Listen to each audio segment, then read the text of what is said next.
आता नवीन एक उदाहरण घेतलं आहे आपण, आपल्या परीक्षेमध्ये आलेलं उदाहरण आहे.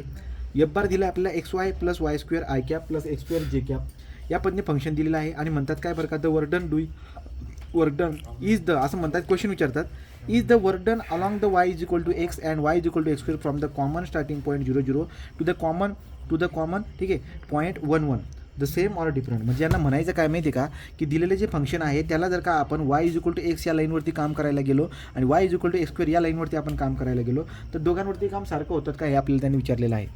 दोघांवरती काम सारखं होतं का हे आपल्याला त्यांनी चेक करायला लावलेलं आहे. मग आपण एक काम करूया, जे फंक्शन दिले ते तसं लिहून टाकूया. X y plus y square i cap plus x square जे कॅप प्लस एक्स स्क्वेअर जे कॅप या पद्धतीने मी हे इक्वेशन लिहून टाकलं. नंतर आपण काय करणार बरं का, हा झाला आपला एफ बार, तो हा काय झाला आपला एफ बार झाला. नंतर तुमच्या लक्षामध्ये काय, जर मला समजा इंटिग्रेशन एफ डी आर काढायला लावला तर मी तुम्हाला अगोदर बी बोललोय की दिलेल्या फंक्शनचं काय करणं आहे तुम्हाला, जिथं आय कॅप तिथे डी एक्स लावून द्या आणि तिथे जे जिथे काय करायचं तुम्ही हां, तर मी त्या पद्धतीने मी करणार आहे. आता मी काय करतो बघा, तो आपण काय करणार, एक्स वाय प्लस वायचा स्क्वेअर ठीक आहे इंटिग्रेशन एक्सच्या ऐवजी ते करतो मी d x plus integration x square जेच्या ऐवजी करतो मी डी वाय. अशा पद्धतीने मी सेपरेटली लिहू शकतो. आता बघा, यांनी आपल्याला इक्वेशन दिले की y is equal to x. आता y is equal to x जेव्हा तुम्ही बोलतायत ना, तर y is equal to x म्हणजे ही वाली लाईन असते बघा, आणि y is equal to x square जेव्हा बोलतायत तर ही वाली लाईन असते बघा. तर ही आहे y is equal to x स्क्वेअरची लाईन, राईट, आणि ही कोणती आपली वाय इज इक्वल टू एक्सची लाईन. या पद्धतीने मला त्यांनी दिलेला आहे. ओके, तर आता जर तुम्ही बघायला गेला तर तुमच्या लक्षामध्ये काय, हे दोन लाईन रेषा होत्या त्या आणि पॉईंट पण दिले तुम्हाला काय 0 0 आणि इकडे किती आहे 1 1.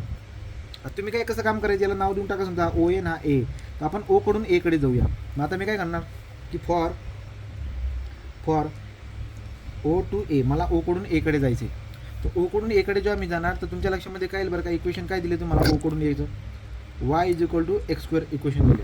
जर y is equal to x square equation जर तो देत असेल इक्वेशन, तर डी वाय काय असणार बरं का, डी वाय बरोबर एक्स स्क्वेअरचा डेरिव्हेटिव्ह काय असतो 2x dx. तर 2x dx आपलं हे राहणार आहे. आणि नंतर ओची एची बात केली मी. जर मला समजा आता ओ एसाठी जर काही करायचं असेल तर मी इक्वेशनमध्ये टाकून देतो. आपल्या हे ओ एचं जे काम आहे ना इक्वेशनमध्ये टाकून देतो. तुमच्या लक्षामध्ये सुरुवात कुठून होते, 0 to 1 कडे जाते बघा ना, 0 to 1 कडे जाते ना रेषा, 0 to 1 कडे जाते. आणि मला दिसतंय की वायची व्हॅल्यू मला काय ठेवायची, एक्स स्क्वेअर ठेवायची. जिथे वाय असेल तिथे एक्स स्क्वेअर बघा इक्वेशनमध्ये आपल्या एक्स स्क्वेअरमध्ये. तर आपण तेच करणार आहोत बघा, चेक करा जरा. एक्सची व्हॅल्यू माझ्याकडे तर नाही, एक्स तर होत्या. वायची व्हॅल्यू किती आहे, एक्सचा स्क्वेअर आहे प्लस वायची व्हॅल्यू माझ्याकडे काय, एक्सचा स्क्वेअर परत त्याचा पुन्हा स्क्वेअर आहे, हा झाला डी एक्स प्लस इकडे जाऊया, इकडे काय एक्स स्क्वेअर ठीक आहे, हा पण 0 to 1च राहणार. आणि डी वायची व्हॅल्यू किती असणार बरं का, चेक करू आपण.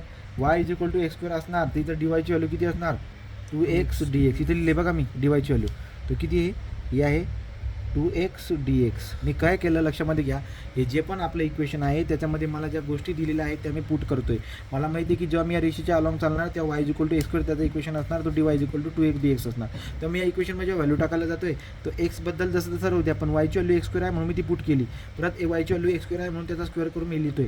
या पद्धतीने हे दिसायला भेटते. आता याला जर का आपण आपल्या कॅल्क्युलेटरमध्ये टाकला तर आपलं आन्सर आपल्याला येऊन जात असतं. हे आन्सर असणारे समजा आहे, झालं आन्सर सॉल्व. तर एकदा हे करून बघा, इक्वेशन 1 असणार, दुसऱ्या याच्यातून चला तर इक्वेशन 2 राहणार. तर इंटिग्रेशन काय दिलं, हे ब्रॅकेटमध्ये गेलो, हा एक्स इंटू एक्स स्क्वेअर आहे म्हणजे हा होऊन गेला अल्फा एक्सचा क्यूब.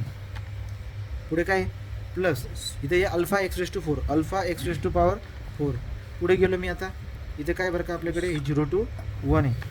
याचा आन्सर काय आहे ते आपण चेक करून घेऊया. आपल्याला टोटल आन्सर बी काढता येत होतं, आपण सेपरेट करून काढतो. याचा आन्सर आला 9/20. याचा आन्सर येतो 9/20. दुसरं इक्वेशन सॉल्व करतो. इंटिग्रेशन अल्फा एक्सचा स्क्वेअर ठीक आहे, पुन्हा ब्रॅकेटमध्ये किती 2x 2 अल्फा एक्स, इथे किती आहे, इथं आहे आपल्याकडे 0 to 1 नंतर 1/2. दुसरं किती येतं आहे 1/2. ते वर्क डन किती येईल बरं का बघा. आता तो जेव्हा पॅराबोलावरती चालतोय आपण तर त्याचं वर्क डन किती असतं चेक करून घेऊया.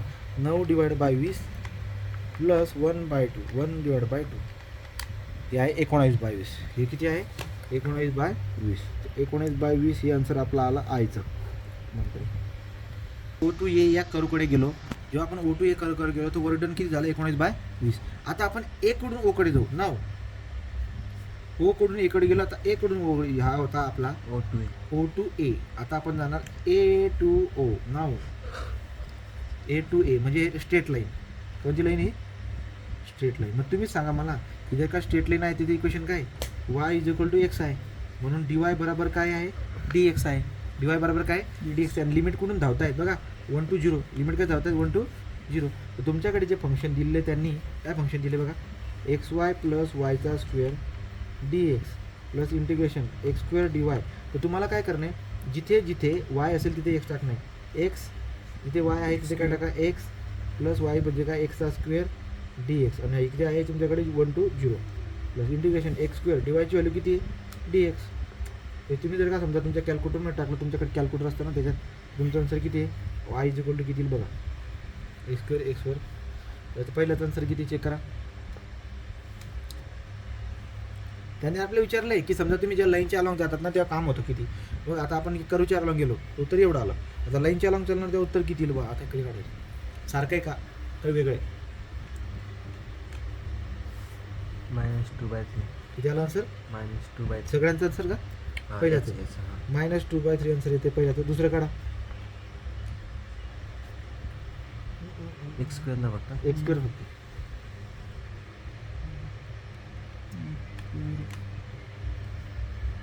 हे 0 to 1 आहे. 0 to 1 आहे ना? काय झालं? उलटं झालं का क्लिअर? एक मिनिट. 1 to 0 करायला लागेल.